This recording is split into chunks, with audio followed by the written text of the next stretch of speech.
নমস্কার বন্ধুরা, আবারও একটা নতুন রেসিপিতে আপনাদের সবাইকে স্বাগত জানাই। বন্ধুরা, আজকে রান্না করব টমেটো বেগুন দিয়ে মাছের ঝোল।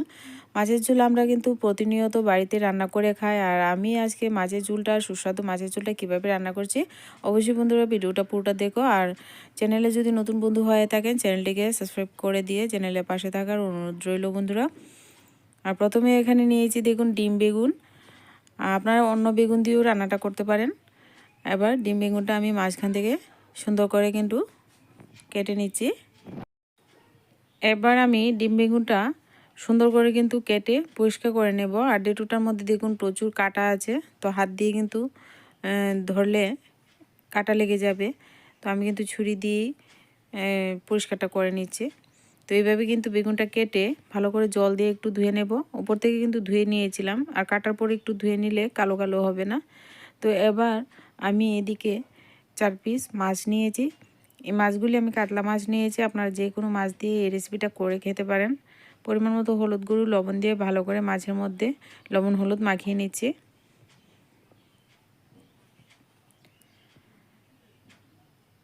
এবার চলে যাব আমি চুলায় একটা কড়াই বসিয়ে দিয়ে পরিমাণ মতো আমি সর্ষে তেল দিয়ে দিলাম। প্রথমে আমি তেলটাকে ভালো করে গরম করে নিয়ে মাছগুলিকে ভেজে নেব।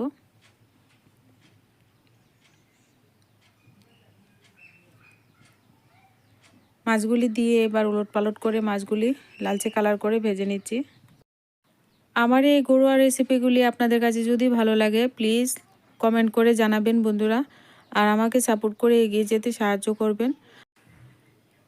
আপনাদের সাপোর্টে আর ভালোবাসায় আমি কিন্তু সামনের দিকে এগিয়ে যেতে পারবো বন্ধুরা, তো অবশ্যই আমাকে একটু সাপোর্ট করুন।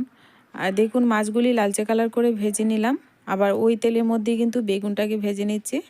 আর এই বেগুনগুলি খুব নরম হয়, তার জন্য কিন্তু ঢাকা দিতে হবে না, একটু লবণ আর একটু হলুদ দিয়ে একটু লাল করে ভেজে নিচ্ছি।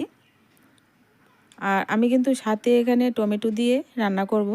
তো আমি এখানে 3টে ছোটো সাইজের টমেটো আগে থেকে কেটে নিয়েছি। বেগুনের সঙ্গে একটু পরে দিয়ে তারপর ভাজাটা করে নেব। টমেটোটা আগে দিলে গলে যাবে। বেগুন দেখুন অর্ধেক ভাজা হয়েছে, তো এই পর্যায়ে কিন্তু টমেটোটা দিয়ে দেব। এবার টমেটো বেগুন একসঙ্গে আরও কিছুক্ষণ একটু ভেজে নেব।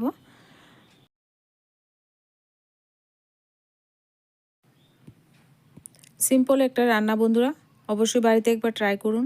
আর এই সিম্পল রান্নাগুলি যদি আমরা একটু টেস্ট করে রান্না করি, তো বন্ধুরা আমরা দুপুরের পাতে কিন্তু এইরকম একটা রেসিপি হলে আর কিছু মনে হয় লাগবে না। খুব টেস্টি হয়েছিল খেতে, আপনারাও অবশ্যই ট্রাই করুন। এবার পরিমাণ মতো সর্ষে তেল দিয়ে ফোড়নে দিয়ে দিচ্ছি একটা পেঁয়াজ কুচি। পেঁয়াজটাকে লালচে বাদামি বর্ণ করে ভেজে নেব।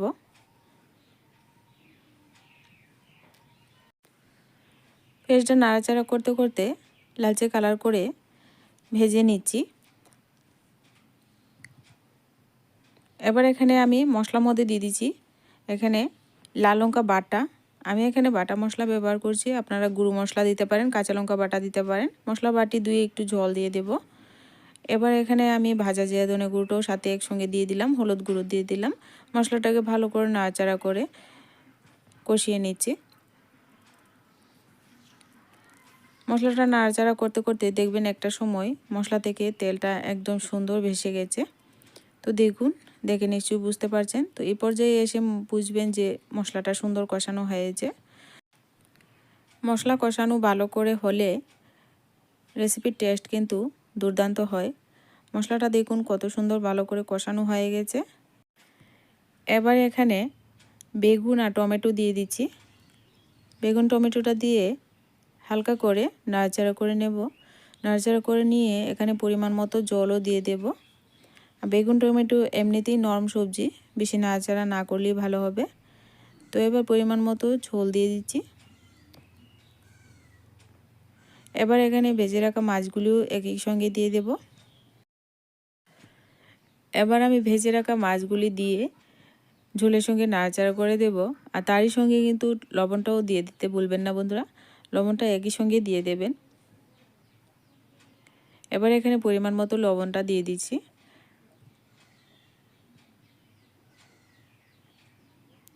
ভালো করে আবারও নাড়াচাড়া করে দিয়ে এবার ঝোলটাকে ফুটিয়ে নেব। একটু সময় ঢাকনা দিয়ে দেব। যেহেতু বেগুন টমেটো একদম নরম সবজি, তার জন্য কিন্তু বেশিক্ষণ ঢাকা দিতে হবে না। বেশিক্ষণ ঢাকা দিলে গাটা গাটা হয়ে যাবে। একটু পরেই ঢাকনাটা তুলে আবারও নাড়াচাড়া করে দেবেন। ঝোলটা যতক্ষণ ফুটতে থাকবে ততক্ষণই একটু ঢাকা দিয়ে রাখবেন। এক মুঠো ধনেপাতা কুচি সাথে দিয়ে দিচ্ছি। এবার ভালো করে নাড়াচাড়া করে দিয়ে ধনেপাতাটা মিশিয়ে দিলেই কিন্তু আমার সম্পূর্ণ রান্নাটা রেডি হয়ে যাবে, পরিবেশন করার জন্য একেবারে রেডি। আর ঝোলটা এতটা সুন্দর হয়েছিল বন্ধুরা, অবশ্যই আপনারা বাড়িতে ট্রাই করে দেখতে পারেন। তো বন্ধুরা, এবার নামিয়ে পরিবেশন করছি। রেসিপি যদি ভালো লাগে প্লিজ লাইক কমেন্ট শেয়ার করতে ভুলবেন না বন্ধুরা। আজকে ভিডিওটা এই পর্যন্তই। দেখা হচ্ছে পরবর্তী কোনো নতুন ভিডিওর সঙ্গে।